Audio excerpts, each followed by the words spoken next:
ముందుగా మీకు నమస్కారంలో, అలాగే స్పీకర్గా సభాపతిగా ఎన్నికైనందుకు మీకు శుభాకాంక్షలు తెలియజేసుకుంటూ,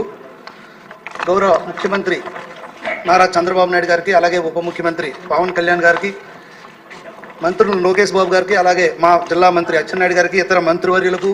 నా తోటి శాసనసభ్యులకు అందరికీ శుభాభినందనలు, నమస్కారాలు తెలియజేసుకుంటూ, అధ్యక్ష, సమర్థవంతమైన నాయకుడికి సముచిత స్థానం మీకు సభాపతిగా ఎన్డీఏ తరపున, తెలుగుదేశం పార్టీ తరపున నారా చంద్రబాబు నాయుడు గారు, లోకేష్ బాబు గారు ఉత్తరాంధ్ర తరపున అవకాశం కల్పించినందుకు హృదయపూర్వక ధన్యవాదాలు, నమస్కారాలు తెలియజేసుకుంటూ, అలాగే తెలుగుదేశం పార్టీ పాలిట్ బ్యూరో నిర్ణయం మేరకు 40% యువతకి అవకాశం ఇచ్చిన సందర్భంలో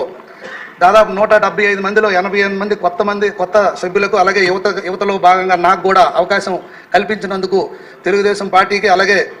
పార్టీ జాతీయ అధ్యక్షులు నారా చంద్రబాబు నాయుడు గారికి, జాతీయ ప్రధాన కార్యదర్శి లోకేష్ అన్న గారికి నా హృదయపూర్వక ధన్యవాదాలు, నమస్కారాలు నా నియోజకవర్గ ప్రజల తరపున, నా తరపున తెలియజేసుకుంటూ,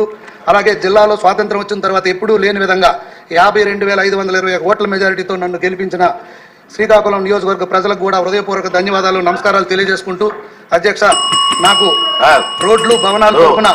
ఫస్ట్ టైం మీరు రోడ్స్ గురించి మాట్లాడండి. ఒకసారి ధన్యవాదాలు చెప్పాను, అయిపోయింది.